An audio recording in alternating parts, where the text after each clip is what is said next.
स्वयंभुव मनु के पुत्र उत्तानपाद की दो पत्नियां थीं, सुनीति और सुरुचि। बड़ी रानी सुनीति के पुत्र का नाम ध्रुव था और छोटी रानी सुरुचि के पुत्र का नाम था उत्तम। महाराज उत्तानपाद छोटी रानी सुरुचि से ही अधिक प्रेम करते थे।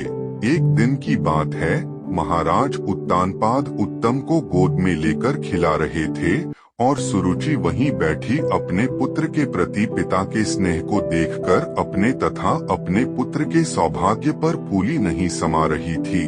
उसी समय खेलते खेलते 5 वर्ष का बालक ध्रुव भी वहीं आ पहुंचा। अपने छोटे भाई को पिता की गोद में देखकर उसके मन में भी इच्छा हुई कि मैं भी पिता की गोद में बैठकर अपने भाई की भांति खेलूं। यद्यपि पिता के हृदय में वात्सल्य स्नेह की कमी नहीं थी, तथापि सुरुचि के भय से उसके सामने उन्होंने ध्रुव की ओर स्नेहपूर्ण नजरों से देखना भी गवारा न किया। बालक ध्रुव ने पिता को आकर्षित करने की चेष्टा भी की, किंतु पिता का रुख ऐसा रहा मानो वे उस अबोध को जानते तक न हो। इससे नन्हे ध्रुव को बड़ा दुख हुआ और वह रुआंसा हो गया। उसी समय सुरुचि बोल उठी, बेटा तुम बड़े अभागे हो, क्योंकि तुम्हारा जन्म मेरे गर्भ से न होकर सुनीति के गर्भ से हुआ है। अब तुम जाकर भगवान की आराधना करो जिससे तुम्हारा दूसरा जन्म मेरे गर्भ से हो और तुम पिता की गोद में चढ़कर अपनी अभिलाषा पूर्ण कर सको। यह सुनकर ध्रुव को बड़ा दुख हुआ, वह रोने लगा, परंतु इस पर भी राजा ने उसे सांत्वना नहीं दी। इसके बाद वह अपनी माँ के पास गया और जोर जोर से रोने लगा। जब दूसरों के द्वारा माता को अपने बच्चे के रोने का कारण मालूम हुआ तो वह भी विलाप करने लगी और ध्रुव से बोली, बेटा तुम्हारी विमाता ने सत्य ही कहा है। यदि तुम अभागे न होते तो मुझ अभागिनी के गर्भ से तुम्हारा जन्म कैसे होता। इससे बढ़कर दुर्भाग्य की बात और क्या होगी कि तुम्हारे पिता तुम्हें गोद में लेने से लज्जित होते हैं। परंतु यह बात भी बिल्कुल ठीक है कि भगवान की आराधना करने से तुम्हारी अभिलाषा पूर्ण हो सकती है। तुम भगवान की आराधना करो, जिनकी आराधना से ब्रह्मा को परमेष्टि पद प्राप्त हुआ है।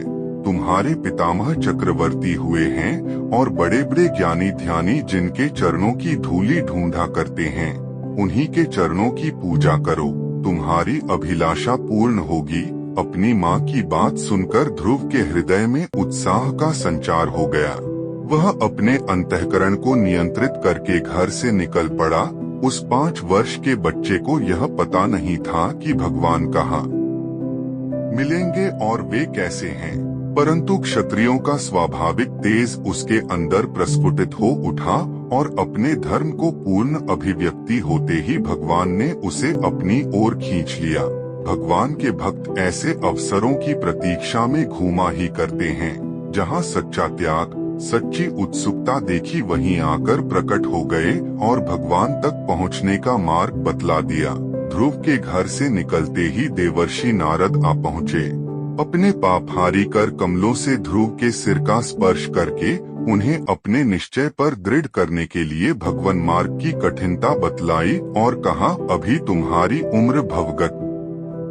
राप्ती के ध्रुव की स्तुति से संतुष्ट होकर भगवान ने उसे वह स्थान, वह ध्रुवलोक प्रदान किया जिसे अब तक किसी ने नहीं पाया था। फिर उन्होंने ध्रुव से कहा कि अपने पिता के पास जाकर इस जीवन में ही चक्रवर्ती पद का उपभोग करते हुए मेरा भजन करो। आदेश पाकर भक्तराज ध्रुव अपने पिता के पास लौट आया। ध्रुव के वहां पहुंचने पर बड़ा उत्सव मनाया गया। कुछ दिनों बाद उसे राजपाट देकर महाराज उत्तानपाद ने वन के लिए प्रस्थान किया।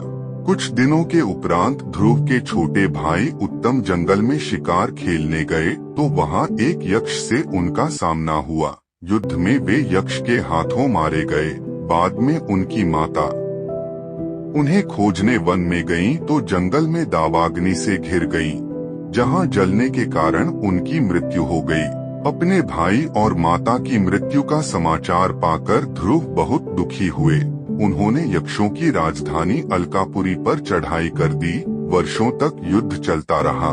जब युद्ध थमने की कोई संभावना दिखाई नहीं दी तो स्वयंभू मनु ने बीच में पड़कर उस युद्ध को रुकवाया और दोनों के बीच सुलह करा दी।